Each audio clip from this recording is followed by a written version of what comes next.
Right, now the high cost of living will now take center stage in the ongoing bipartisan talks process. This comes a day after a section of opposition leaders threatened to pull out of the talks if the issue is not contained in the committee's report. The committee has today retreated to Nakuru for 5 days to write their final report that will be submitted to Parliament for consideration.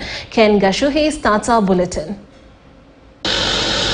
The National Dialogue Committee today retreated to Gilgil, Nakuru County to deliberate and draft their final report from views collected from Kenyans during the bipartisan talks process. On Sunday, a section of opposition leaders threatened to pull out of the talks if the issue of high cost of living is not addressed by the committee. Today, as the leaders began their retreat, the opposition seems to have scored a first after the committee announced that the topic will top their agenda. We resumed that discussion today, and we have started tackling the difficult question on the cost of living. Kenyans across the political divide are feeling the heat of gharama ya maisha, and I want to assure Kenyans that we are dealing with it head on. Earlier on, leaders from the Kenya Kwanza faction held that the cost of living could not be addressed through dialogue. The committee now says that this will be possible, but will require time and input from experts who will be engaged starting next week. A very difficult issue of the cost of living is not an issue that we can negotiate on and agree on in one sitting.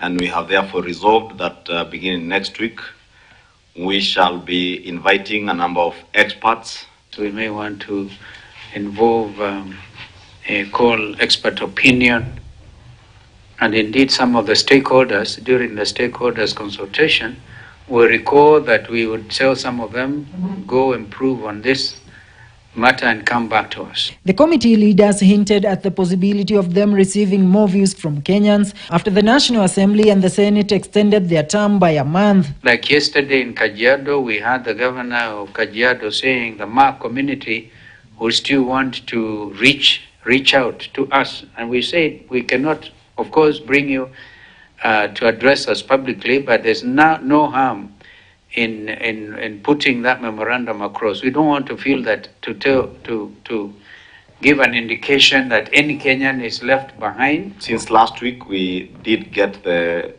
extension approval by both Senate and the National Assembly. Therefore, we have another 30 days from the 28th of October to the 27th, 28th of November. The two leaders, who reiterated that the committee is cash-strapped, said that sentiments made outside the committee would not be allowed to interfere with the bipartisan talks. Ken Gashuhi, KTN News. In other news, Kenyans employed in the formal sector will have the net pay on